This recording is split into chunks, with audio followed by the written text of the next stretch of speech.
Welcome back. All right, so I watched Eternals. I got through it. I did it. So I want to talk about it because I wanted to wait a few days after it was done to see what I was able to recall. And I say that because there's a lot of characters.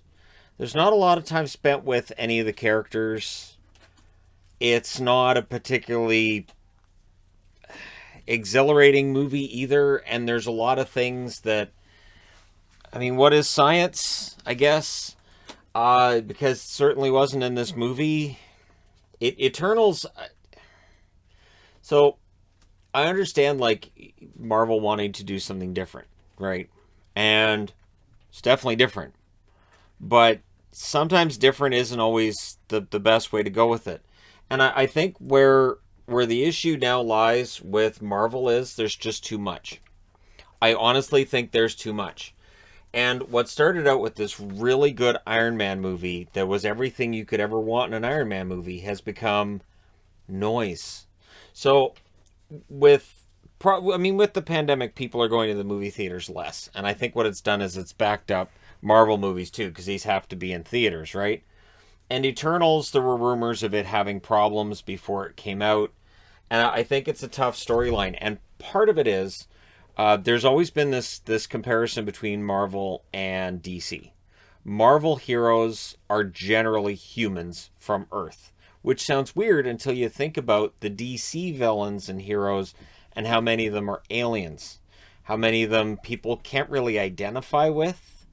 Like, how would you identify with Aquaman? How would you identify with Superman? Batman's got cool toys and he's human, but a lot of what goes on in the DC universe is absolutely a universe, right? Okay, since she won't stop biting my pants, I'll just pick her up. So, really, you need to settle down just a little bit. Just a little bit. Can't be biting my pant legs all the time. So, what started out with Iron Man, which was a good story, has now turned into, now we're getting into the Marvel alien characters. And it is a difficulty, right? You can't really identify with Superman. They can do whatever they want with the character, but usually with Superman, what makes it appealing is the villains, or it's the conflicts, or Lex, right? Lex is human, really smart human, but he's a human.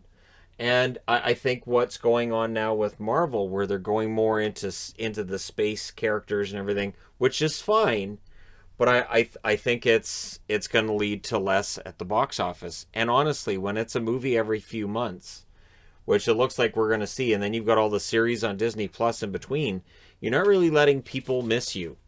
One thing that made The Phantom Menace such a popular movie when it came out, I don't know what her problem is today.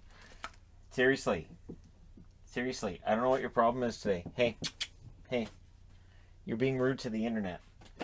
All right. I know that's chat. Anyways, so with Phantom Menace, it was an absolutely huge success because the movie was anticipated, right? We had waited for years to see. So Return of the Jedi ends, and we're like, now what happens? And then Lucas was like, I want to tell you what happened before Star Wars. And we're like, all right. So the movie had fantastic box office. Even though, looking back, most people didn't really like the movie. And even people who liked the movie when it came out, and I was one of them. I liked Phantom Menace when it first came out. And then by the third viewing, there were a lot of things that started bothering me. I was like, yeah, this is good in parts, but... And then Red Letter Media brings out their 90-minute review, and I was like, yep, that's where my problems are with the movie. Which is why people watched that as much as they did, because it really put to screen what a lot of us had thought for a long time about Phantom Menace. But at the time, the movie made a lot of money because absence makes the heart grow fonder. We don't know that with Marvel because they don't stop. So you'll get a Marvel series, and then when that one's done, here comes another one. Here comes another one. Here comes another one. So, as an example, I watched Hawkeye. I enjoyed Hawkeye. I watched a couple episodes of What If, and I was like, I'm done. It took me a while to get through Falcon and Winter Soldier. It took a while.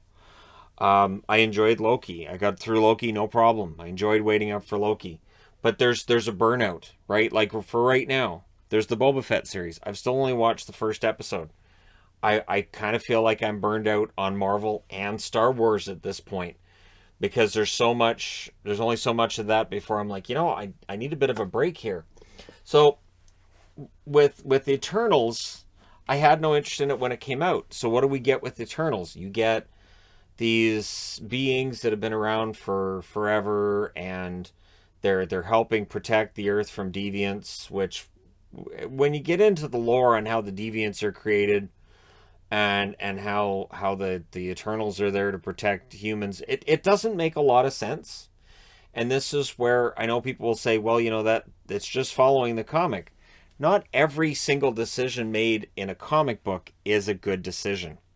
I can remember when I was a kid, comic book sales being down. And some of the storylines that I hear about, and I'll see the date on it, and I'll go, well, during that period in time, were comic books a big deal at that stage? Like, there have been ebbs and flows in the comic books, too. So when you start to basically say, all right, well, we'll just pull this straight from the comics. And then, of course, people in the comments under these videos always say, well, that's just what happened in the comics. That doesn't necessarily mean it's great. Doesn't necessarily mean it's a great idea. Or that what works in a comic book is going to work on a big screen where we are expected to believe that this could happen in reality, right? Comics, you can always kind of go, it's a comic book. Yeah, that was stupid, but it's a comic book. Movie, a little bit different. You're investing time in a different manner, and it's a different media, and maybe the expectations are a little bit higher in terms of storyline. Eternals suffers from having too many characters. For me, and I mean, I got through it. The Celestial being kind of partly born and then it gets frozen. And I was thinking, so couldn't that cause issues with the Earth's orbit? I mean, the scale was really weird. So they show the head coming out of one spot and the hand coming out of another, and then it freezes like that. And from one angle, it looked like the head could reach all the way to space. That's going to destroy the Earth's orbit right there. That's just going to throw the whole thing off. And I'm not even kidding. That you can't just have a giant head coming, you just can't, and expect that not to have a dramatic effect on Earth. Not to mention all that rock that goes into that. That's going to, the Earth's weight is what? And if it comes out of what was in the core, if that's the whole. So see that I had a lot of issues with that storyline. That again, that's the same as the comic would be the comment, but it doesn't make sense. It doesn't work. You can't just end the movie that way with, there's a giant head now coming out of the ocean. Absolutely huge. Might reach to space depending on which angle we shoot it from. Well, goodbye, everybody. No, you can't. And, okay, here's an example. I used to watch the Tick comic all the time. Or the Tick cartoon all the time. I love the comic as well. The comic for the Tick, the original comics were great. Him throwing chimneys at ninjas was great. Which, again, works in a comic, wouldn't work in a TV show. Throwing chimneys at ninjas. What? So, in the series, there's an episode where Dinosaur Neil grabs the moon and bites a chunk out of it. There's also an episode where Chairface decides he's going to write his name on the moon, because it's the ultimate advertising, and he gets through the first three letters, CHA, before it's disabled. His ray doesn't work. So, you end up with a moon that's got a chunk bit out of it, and Cha across the front of it. It's really funny. It would not work in a movie because people would rightfully be saying, well, that doesn't, how would he reach up and grab the moon? That doesn't work. Well, wait, the laser that put that on the moon, that's how did that work? And so that's where I think you have to have that difference between the comics, maybe cartoons, and then what's in a movie.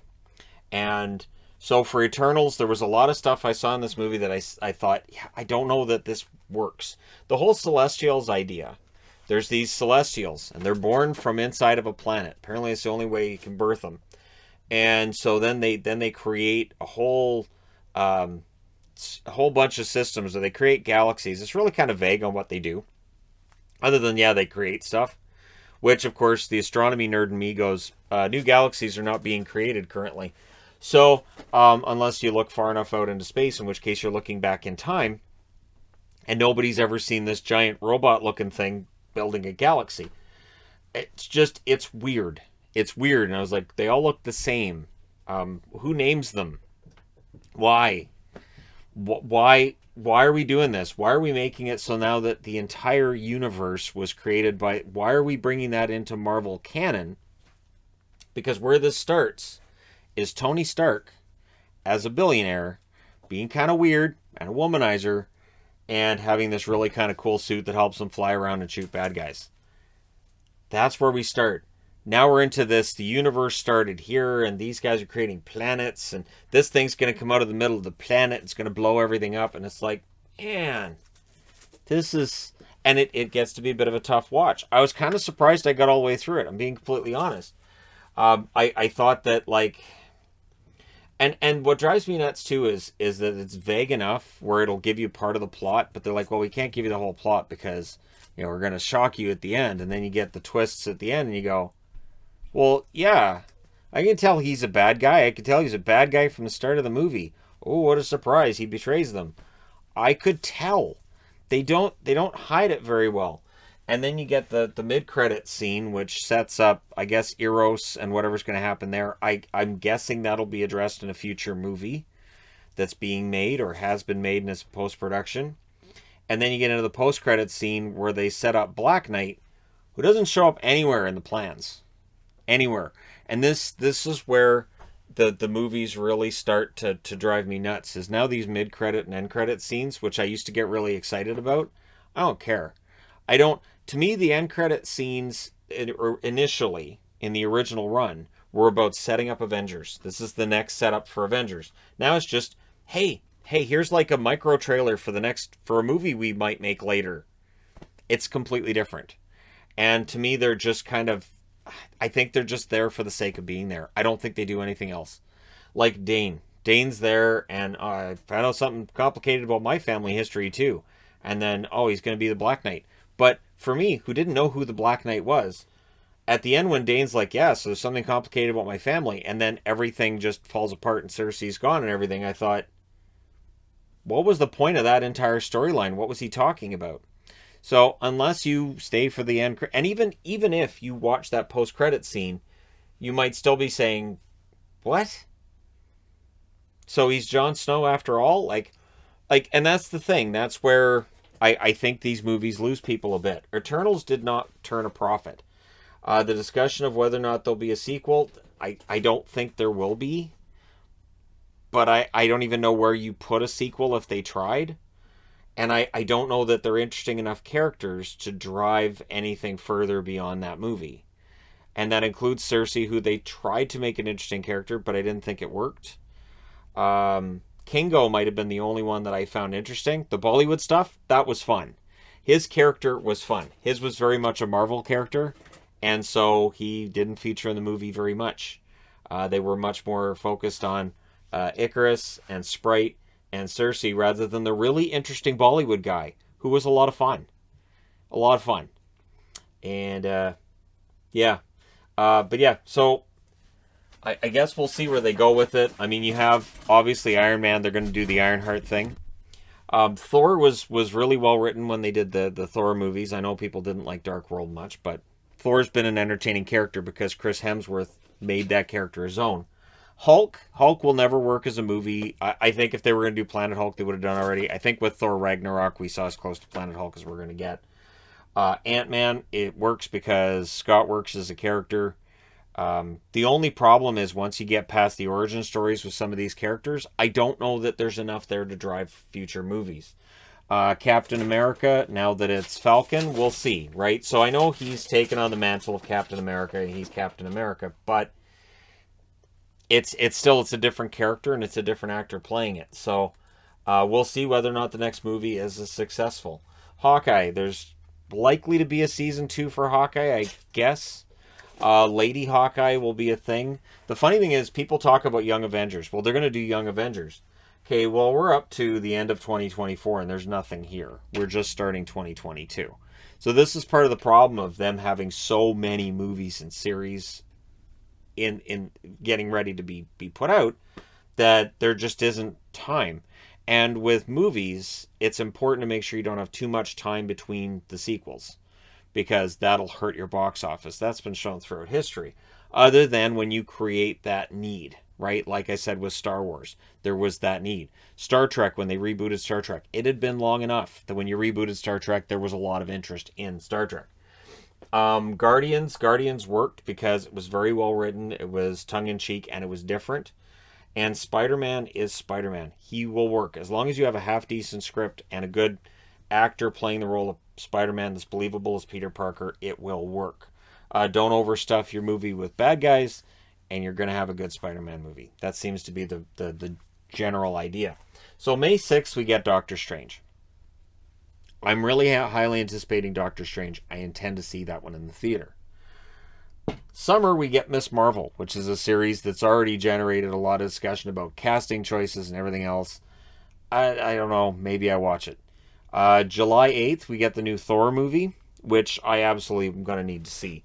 It's interesting because Thor, of course, is with the Guardians, so I would think the Guardians will be in that movie as well. We're going to continue the crossover between the different characters.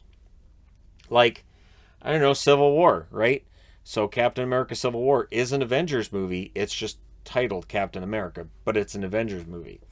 Then we get into what's labeled as Phase 5. Apparently that ends out Phase 4 is the Thor movie. So Phase 5 would start with She-Hulk, the series, which is 2022 at some point. Tatiana Maslany's playing She-Hulk, so I like that idea quite a bit. Then you get Wakanda Forever, comes out on November 11th. So the new Black Panther movie, which will be interesting because Chadwick Boseman, of course, no longer with us. I do think you can continue the Black Panther series without him as Black Panther. I think there are strong enough characters through the rest of that movie that I think you can make it work. Then you get The Marvels, which comes out February 17th of 2023. And that one, it'll be interesting to see how it does, where now you've got Monica Rambeau with Captain Marvel. We'll see if that deals with Secret Wars, if that deals with the invasion, if that deals with the plot line with Thanos' brother from the end of the Eternals movie. So Thanos' brother, played by Harry Styles, showing up mid-credits. He's Star Fox, and apparently there's big plans for Star Fox. There is not a Star Fox movie planned. So you have to shoehorn him in somewhere else. Maybe he's in the Marvels movie, right?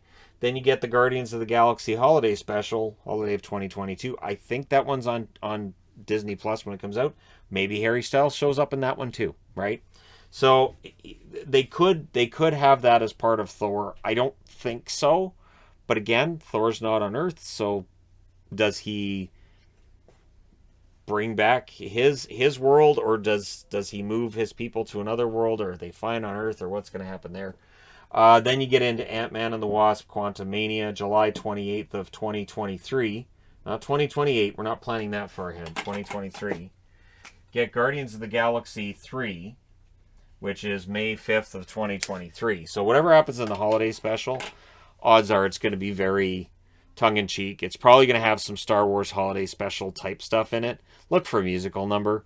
Probably led up by, I'm going to say, Gamora and Drax. I'll say Gamora and Drax end up having a musical number. So then you have Guardians 3, then it's guesses from here on. The guesses from Screen Rant are Fantastic Four would be the next one. I don't know if the Fantastic Four works as a movie. I love Fantastic Four. I loved the cartoon when I was a kid. I had comic books of Fantastic Four. When it came to Marvel, that was my favorite. But it's so goofy. Fantastic Four is so goofy and it's so ridiculous and over the top. I don't know that it can work as a movie. I thought the Fantastic Four movie, Jessica Alba and all, I thought it was good. I thought that was as good as you could get with a Fantastic Four movie because they're goofy characters. He's made of rock. Like you can't make that a really serious thing. And then you get the Blade movie, is guessed to be November of 2023. Blade is apparently the voice that you hear at the end of the Eternals post-credit scene with Black Knight. Are you sure you want to touch that? About the sword, right? The cursed sword. So Blade is going to come out. They're rebooting Blade. February 2024, Captain America might be there, where you have now Falcon has changed over. He's Captain America now. May 2024 is probably Deadpool 3. They have Spider-Man 4, may very well be the July 2024. Shang-Chi could be the November 2024 Shang-Chi 2. I haven't watched the first Shang-Chi yet, because, again, I'm kind of marveled out. And then you get into the series that they haven't announced when they're going to happen. You have Moon Knight. People are excited about Moon Knight.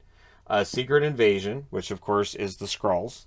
Ironheart, which is, finding Tony's replacement. Armor Wars, I Am Groot.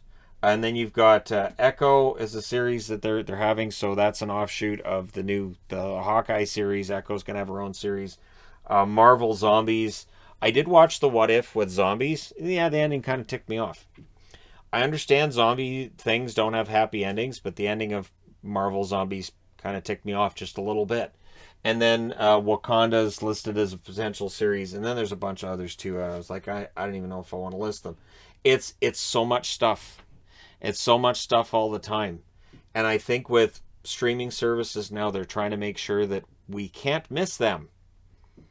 So, yeah, it's getting to the point where it feels like it's a lot. So I enjoyed Hawkeye. I did, and I think that the lady Hawkeye, or if she just goes by Hawkeye, which is my guess, I think that'll be fine. It doesn't bother me at all that they're bringing in all of the females to be the villains and the heroes and to try to have that. I don't really it doesn't bother me the gender of a villain or a hero as long as they're well written. It really I don't care. So the idea that in the new Thor movie that Natalie Portman's going to play a really prominent role and she'll be the new Thor kind of thing, it doesn't really bother me at all as long as it's well written. That's the key. So when it's well written, it's fine. When it's clunky writing and when it doesn't make any sense, that's when I have a problem with it. And with the Eternals, I had a really hard time attaching myself to any of the characters. I really did. I had a hard time understanding the whys of a lot of it. And because even by its own logic, it didn't make any sense. And the biggest one being, why didn't they interfere with Thanos? Well, because they can't interfere in human affairs. Yes, but for the Celestial to be born, Earth's population has to reach a certain level, right? So the Celestial's born from the energy of all the people gets through the Earth's crust somehow and gets all the way through the mantle and the outer core and the inner core and feeds this Celestial and whatever. Doesn't matter. There's an earthquake. It's like a little rumble, and then later in the movie they tell you it was the greatest earthquake in the history of the world. So, and then it's just born. There's one earthquake, and then I'm here. So in between being in the core and being at the crust, there's one little rumble. I think there'd be more than that. I get the feeling, especially if it's going to destroy the Earth. But I found myself asking why they wouldn't want to prevent half of Earth's population being snapped out of existence, because that drives back the date of birth for the Celestial, right? So because Tony snaps it back and brings everybody back, that allows the Celestial to be born. So Tony doomed us all, I guess. But it's just, I don't know. I do wonder, like, how much further can they go with this before they start seeing a real tank at the box office and real problems. Like, Spider-Man's always going to work. Spider-Man will always draw money. Even the bad Spider-Man movies usually turn a profit. And with Marvel, they should. But would anybody really be all that surprised if Thor: Love and Thunder underperformed? What about the series? Eventually, the series, their streaming numbers are not going to be all that great. And so I think we saw with Eternals, which had a rotten score on Rotten Tomatoes, still does, it's a 47%, that not everything Marvel turns to gold. And it's definitely something that I think they need to make sure they're aware of and they keep an eye on. Because, just, again, speaking personally, I kind of feel marveled out. Just a bit. That's why I still haven't watched Shang-Chi. Because I'm kind of marveled out. And, Black Widow. Apparently there's a new Scarlett Johansson project they're working on too. I don't really have a whole lot of interest in that either. And I don't know where some of these characters they're bringing in are going to work. And how they're bringing in new ones. So we have new ones coming in. And yeah, I don't know. It just feels like it's going to be an endless series of either reboots or sequels, or here's brand new characters that we found in Marvel Comics that people forgot about a long time ago, or whatever they do with it. And eventually it's just going to be too much, and we the public are going to say, yeah, I can't do that and then it peters out, right? But let me know your thoughts. Can the Marvel thing go forever? Is Eternals a sign that maybe the cracks are forming, and maybe Marvel and those properties, they should maybe scale back a bit on which ones they're getting ready to produce for for movies or for TV series. Let me know which ones you've enjoyed, which ones you haven't in the comment section below. Don't forget to hit like and subscribe if you're browsing your way through, you just happened upon this video. And of course, this jersey's from Geeky Jerseys. It's one of 100 or one of 420 that they made. And yeah, so I figure why not wear it for a TEG video? Let me know your thoughts in the comment section below as always. Don't forget to hit like and subscribe if you're browsing your way through, you just happened upon this video. Thank you guys so much for watching, for all your support. I will talk to you again soon.